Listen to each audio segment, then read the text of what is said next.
était une fois l'histoire d'une jeune fille qui avait 20 ans, qui avait plein de rêves et qui, malgré ses rêves, était obligée d'aller travailler dans un boulot, faire un travail qui ne lui plaisait pas pour aller remplir son frigo. Cette histoire, c'est mon histoire, mais c'est sûrement aussi la vôtre. Comme plein de personnes sur cette terre, malheureusement, il a fallu faire un travail qui ne me plaisait pas pour pouvoir manger. Je vous fais cette petite parenthèse parce que comme vous avez pu l'entendre, ouais, le son est pas terrible. Oula. Malheureusement, il y a un bruit derrière, je sais pas si vous l'entendez, mais malheureusement, j'ai perdu les fichiers du son. Donc du coup, c'est la caméra qui enregistre, donc le son n'est pas terrible. Mais j'ai trop aimé tourner cet épisode, donc je vous le partage quand même comme ça, en espérant qu'il vous plaise aussi. Allez, bisous. J'ai pas été vraiment forcée à aller travailler, disons que c'est plus ma conscience personnelle qui me poussait à aller bosser. J'ai vécu chez mes parents pendant très longtemps et d'ailleurs, si je le pouvais encore aujourd'hui, je vivrais chez eux parce qu'ils m'ont toujours accueilli les bras ouverts et honnêtement, en fait, ça me fait un petit peu retomber en enfance et j'ai toujours aimé et toujours été très nostalgique de cette période où justement, t'es là, tu réfléchis pas à grand chose. Les seuls problèmes que tu as dans cette vie-là, en fait, c'est de savoir si concrètement tu vas jouer plutôt avec ta poupée Barbie ou bien si tu vas jouer avec Action Man. Et honnêtement, on se sait, c'est les meilleurs problèmes du monde. Et quand tu grandis, que tu commences à avoir des responsabilités, tu sais aussi à quel point ça saoule en vrai d'être adulte. Et à l'époque, quand je me souviens, et du plus loin que je me souvienne, quand j'étais jeune, j'ai toujours eu énormément de rêves. Je savais qu'il me fallait un plan pour aller accomplir ces rêves, et on va pas se mentir, j'ai réfléchi et j'ai retourné la question dans tous les sens. Ok, si je veux devenir Gabriela Montez dans High School Musical, oui, parce que j'ai cru et je pensais avec tout mon cœur et toute mon âme que je serais un jour Gabriela Montez, eh bien, il faut que tu t'entraînes à chanter toutes ces chansons, il faut que tu t'entraînes à connaître par cœur toutes ces répliques dans les films, il faut que tu... Donc je faisais tout. Il faut que tu prennes des cours de théâtre, il faut que tu fasses ceci, cela. Ok. Donc pour cet objectif-là, il faut que je fasse ce plan-là. Maintenant, deuxième objectif, il faudrait, parce que j'en avais envie, devenir une ange de chez Victoria's Secret. Bon, bah, pour devenir un ange de chez Victoria's Secret, il faut bien manger, il faut faire du sport, il faut avoir une bonne alimentation, il faut avoir une jolie peau, il faut prendre soin de soi, il faut avoir de beaux cheveux, il faut avoir de jolis ongles, il faut... Voilà, tout est dans l'apparence, donc je faisais le nécessaire pour prendre soin de mon apparence. Il faut faire de belles photos, il faut être présent sur les réseaux sociaux, il faut se démarquer, il faut aller dans des grandes villes, bref. Tout ça, il fallait bien compter sur moi, j'étais prête à le faire. Et je vous cite deux de ces rêves. Est-ce que j'ai pas un autre rêve que je pourrais vous citer qui était aussi... genre, un truc improbable? Je rêvais de me marier à Justin Bieber. J'étais persuadée que j'allais devenir sa meuf. Vous allez me prendre pour une folle et aujourd'hui je vous le dis avec énormément de recul parce que en fait j'ai pas honte de ces rêves qui ont fait partie de moi et qui m'ont amené là où j'en suis aujourd'hui. Donc au contraire, si je peux vous inspirer à continuer à rêver, bah faites-le et je le dirai encore et encore et encore. Mais surtout là où je veux en venir, c'est que je pensais que je pourrais devenir la femme de Justin Bieber, pas parce que mes rêves étaient des lulus, mais parce... Bah si, c'était des lulus complètement, mais parce que, en fait, j'avais énormément confiance en moi aussi avant, et du coup, j'étais persuadée qu'il me fallait un plan très clair pour pouvoir atteindre ces objectifs. Et quelle fut ma surprise quand je suis arrivée à l'âge de 20 ans, que j'avais pas atteint mes objectifs, mais que je commençais à moins rêver. Et pour la petite anecdote d'ailleurs, quand j'ai commencé à entrer dans la vie active, les boulots que j'ai faits, ça a été des boulots comme par exemple, j'ai travaillé en tant que caissière à Leclerc-Comboire. À Leclerc, je dis Leclerc-Comboire parce que c'était dans ma région, mais c'est un Leclerc quoi. J'ai également fait du babysitting. Bref, j'ai essayé de casser ma croûte comme je le pouvais. Et à un moment donné, on a eu l'explosion de TikTok, anciennement Musical.ly. Je ne sais pas s'il y en a ici qui ont connu l'époque Musical.ly. Et honnêtement, quand il y a eu cette époque-là, il y a plein de créateurs qui commençaient à percer. Et à ce moment-là, moi, je crois que je faisais des études. Et il est arrivé un moment où je me suis dit,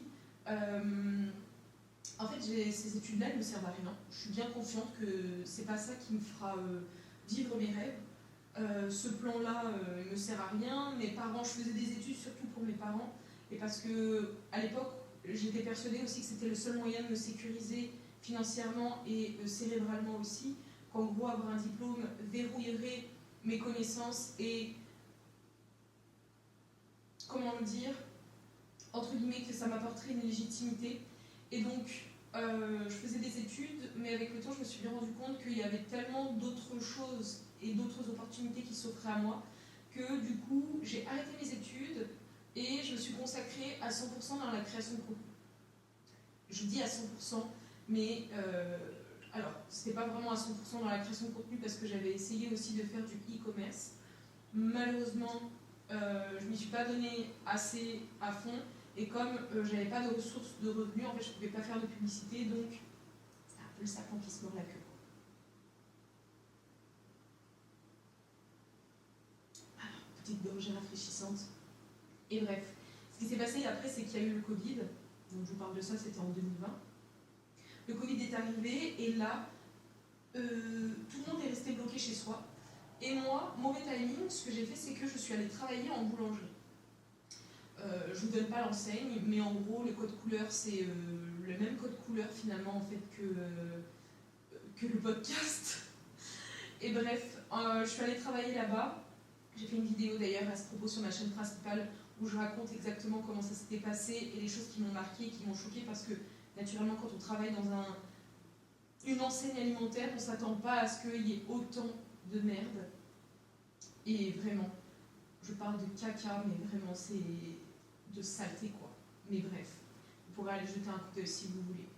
Mais tout ça pour dire que dans cette boulangerie, en l'occurrence, j'aurais dû, normalement, continuer ce que je voulais faire, c'est-à-dire, j'ai fait du e-commerce, ensuite je devais me concentrer sur la création de contenu, et finalement, j'avais trop peur de rester enfermée chez moi, d'affronter mon propre regard, parce que finalement, là où beaucoup de personnes sont restées chez eux, on scrollait et on créait du contenu, bah moi je suis allée dehors et donc je n'ai pas scrollé et je n'ai pas créé de contenu. En fait, j'ai passé ce temps-là à travailler en boulangerie.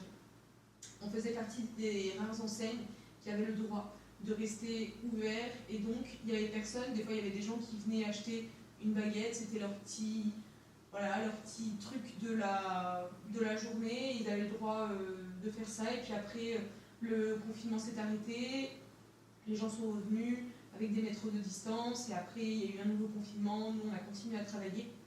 Bref, tout ça pour dire en tout cas que si j'avais prédit il y a quelques années qu'il allait falloir que je travaille dans une boulangerie dans des conditions dégueulasses et déplorables, à savoir que moi je suis quelqu'un qui se donne à 100%, donc quand j'ai travaillé là-bas, je t'ai traité comme de la merde, et pourtant je m'y donnais quand même à fond pour l'équipe. Et donc en fait ça m'a forgé aussi, parce que naturellement quand vous commencez à comprendre un petit peu de quel genre d'enseigne c'est, parce que c'est pas toutes les enseignes non plus, ou dans les boulangeries, c'est de la couleur du podcast, il y a du monde, ouais, peu importe.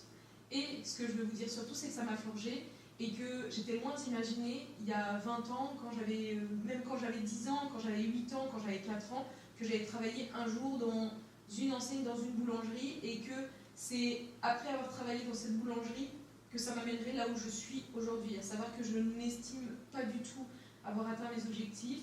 Je suis très consciente de la chance que j'ai par contre aujourd'hui, parce que tout le monde ne peut pas vivre et n'a pas la possibilité de venir travailler dans un cadre aussi paradisiaque que l'île Maurice. D'ailleurs, pour la petite anecdote, ça me marquerait tout le temps, mais il y a peut-être un an, un truc comme ça, oui, ça va faire peut-être un an, c'était en septembre 2025, pardon, je prends l'avion pour... donc j'étais allée visiter mes parents en France, et donc je fais France-Maurice. Il s'avère que pour ce trajet retour, il y a des petits soucis de vol, et donc je suis remise sur un autre vol. Donc pour mon trajet Paris-Maurice. Oui, Paris-Maurice. Et quand je suis à Paris-Maurice, je tombe sur une amie à moi qui était sur le même vol, donc trop cool, on se retrouve là-bas, on rigole bien. Et il s'avère aussi que je tombe sur un groupe de personnes qui avaient sympathisé et avec qui en fait on allait prendre le même vol. Parmi ces personnes-là, il y avait un couple. Et ce couple-là, quand on leur partageait un petit peu les bonnes adresses, les bons plans, les trucs à faire à Maurice, bah non, mais du coup, c'était l'inverse, c'était de Maurice. Ah non, oui, c'était. Oh, non, non, c'était ça, c'était bien pour aller à Maurice. Sinon, c'est pas logique. Et donc, on leur disait, bah, il y a ça à faire, il y a ça à faire, il y a ça à faire. Et en fait, ça m'a marqué, ça me marquera toute ma life d'ailleurs. Mais à un moment donné, on a fait la liste et le mari a dit, ah bah trop bien, du coup, il faudra qu'on revienne parce que là, on a déjà préétabli notre plan, donc on sait quoi faire. Et sa femme, elle a dit, non, mais attends, c'est déjà genre une sacrée. Elle a dit exactement, c'est déjà un sacré sacrifice, en gros, de venir ici, entre le temps que ça prend, entre l'argent que ça coûte, parce que du coup, ils étaient en vacances pour leur lune de miel, ça coûtait de l'argent, le temps que ça prend aussi, parce que du coup, il faut bloquer X temps, parce que pour venir à Maurice depuis la France, il y a quand même quelques heures d'avion, on est bien sûr du 10, 11, 12 heures, en fonction de si vous coupez, machin, enfin bref, si vous faites une altercation, j'allais dire, non, enfin que, par exemple, vous faites Lyon, en l'occurrence Lyon, Paris, Maurice, mais bref, en tout cas, ça représente quelques heures d'avion quand même. Et en fait, ça m'a marqué parce que je me suis dit, tous les jours de ta vie, tu les passes à un endroit où les gens rêvent de venir et ne sont présents que pour une courte période de leur vie. Et ça représente même pour eux un sacrifice de venir là. Et ils ne pourront peut-être pas revenir dans leur vie. Et je me suis dit, mais si on reprend tout le chemin, ça veut dire qu'au début, tu avais ces rêves-là. Ce que tu as fait, c'est que tu as loupé un coche, c'est pas grave. Tu as travaillé en boulangerie. Après avoir travaillé en boulangerie, tu as quitté du jour au lendemain la boulangerie. Et tu as continué de chercher du travail. Finalement, tu as trouvé un boulot, ce qui t'a permis par la suite de venir à Maurice avec ta micro-entreprise. Et ensuite, aujourd'hui, je suis salariée ici et je suis en voie de développer mes projets. Et ce qui est incroyable dans le cadre dans lequel je me trouve, c'est que, comme je travaille avec un ami à moi, je fais les choses, vraiment, je suis payée à la tâche, je ne suis pas payée à l'heure. Autant il y a des trucs, si je suis très productive, je peux y mettre 8 heures et après je ne fais plus rien. Ou alors, si je ne suis pas du tout productive, je peux travailler dessus un petit peu tous les jours. Je gère mon temps. Et c'est des tâches qui sont primordiales pour l'entreprise, donc je sens quand même que ce que je fais a de la valeur. Et en plus de ça, moi, je me rends compte du cadre aussi dans lequel je me trouve aujourd'hui. Donc bien évidemment, il y a des choses que je fais que je n'apprécie pas, mais c'est pareil dans chaque boulot, j'ai envie de vous dire aussi. Et ce que je trouve ouf surtout, c'est que si j'ai envie de me dire, pendant une semaine, je rush, je travaille, après, pendant les autres semaines, je vais avoir un rythme un petit peu plus cool. Là, par exemple, la semaine prochaine, je vais en France, je vais voir mes proches. Pour moi, c'est un vrai bonheur de me dire que quand je serai en France, quand je vais faire le montage, par exemple, de plein de vidéos et que je vais m'avancer sur plein de tâches à faire, quand je serai là-bas, j'aurai moins de travail. J'en aurai toujours, parce qu'il y a des trucs qui sont à faire quotidiennement, je ne peux pas m'avancer en amont pour le faire. Mais par contre, on ne va pas se mentir, c'est un vrai luxe de pouvoir me dire qu'il y a des trucs que je peux faire dès maintenant, quitte à me coucher à minuit, 1h, 2h, et après, je suis free time, et je peux organiser aussi, aujourd'hui, j'ai accès à du matériel de ouf, la caméra qui est en train de filmer, le micro là actuellement, tout ça, je peux l'utiliser aussi parce que mon travail me le permet, sinon je sais aussi que ça représente un certain coût, etc., etc. Et tout ça, ça a été la résultante de décisions que j'ai prises aussi, parce qu'on ne va pas se mentir, bien sûr que je suis très grateful de tout ce qui se passe et de tout ce qui m'arrive, mais c'est aussi mes propres décisions qui m'ont amenée ici. Et là où je voulais en venir surtout, c'est que je trouve que c'est super hypocrite de dire à chaque fois mon plan pour pouvoir faire ceci, cela, mon plan si je devais redémarrer à zéro pour faire ceci, cela. Alors, bien évidemment qu'avec du recul et avec l'expérience que les gens ont, ça te permet d'avoir une espèce de trame et une idée de la direction dans laquelle il faut que tu ailles, et ça c'est primordial. Par contre, on ne va pas se mentir non plus, à chaque fois qu'on a essayé de suivre un plan, ça ne s'est jamais passé comme prévu de toute façon, et même demain, vous pourrez écouter les plus grands stars au monde qui vous diront « Ah pour devenir actrice, si je devais redémarrer de zéro, aujourd'hui je ferais ceci, cela », mais elles-mêmes n'ont pas vécu ça comme ça, et si elles devaient vraiment, réellement refaire les choses à zéro, ça ne se passerait pas comme ça. Alors il y aurait des accélérateurs, sûrement parce que l'expérience qu'elles ont leur permettrait d'aller plus vite dans la démarche. Et quand tu démarres vraiment de 0-0, que tu n'as pas l'expérience, et ces vidéos-là et ces conseils-là, ils sont destinés à des personnes qui démarrent vraiment de zéro, on ne va pas se mentir non plus. On ne sait jamais dans quelle direction est-ce qu'on va enfin, on sait la direction dans laquelle on va, mais on ne sait pas comment on va le faire. On ne sait pas quel chemin on va prendre, on ne sait pas quel plan on va suivre. Et on aura beau suivre tous les meilleurs plans du monde qui nous ont été cités par Pierre-Paul Jacques sur Internet, ça ne se passe jamais comme prévu. Et là où par contre je ne vais pas totalement jeter la pierre, vous allez voir, moi je suis quelqu'un de très nuancé dans la life, je ne veux pas non plus complètement jeter la pierre à ce genre de conseils, parce qu'il y a un truc que par contre je trouve extraordinaire dedans, c'est que ça permet d'avoir l'illusion d'avoir un plan clair pour pouvoir avancer dans la direction dans laquelle on veut aller. C'est pas parce que ça ne s'applique pas que par contre ça ne fonctionne pas, dans le sens où même si ça ne se passe pas comme prévu dans les faits, attention, eh bien ça permet d'avoir une ligne directrice vers là où on veut aller, et mine de rien, ça donne du baume au cœur, et ça aide aussi parce que quotidiennement quand on avance d'une étape vers une étape, vers une étape, vers une étape, et qu'on ne sait pas vraiment ce qu'on est en train de faire, ouais, c'est un peu problématique et c'est dur quand même de tenir dans le temps. Donc le fait qu'on ait une personne avec de l'expérience qui nous dise bah, si tu veux avoir des résultats, il faut que tu fasses ça, ça, ça, ça se passera pas comme ça, mais par contre, on se rassure aussi, on se dit ok, au bout du chemin, j'ai quelqu'un qui donne des conseils sur quelque chose que lui a déjà atteint et moi j'ai envie de les atteindre. Donc, il faut que je suive le plan. Ok, ça va peut-être pas marcher, ça va peut-être pas se passer comme ça, lui il a eu ses échecs, lui il a eu ses erreurs, moi je vais pouvoir éviter ses échecs, je vais pouvoir éviter ses erreurs, mais je vais vivre d'autres échecs, je vais vivre d'autres erreurs, et c'est ok, ça fait partie du chemin, mais c'est ok.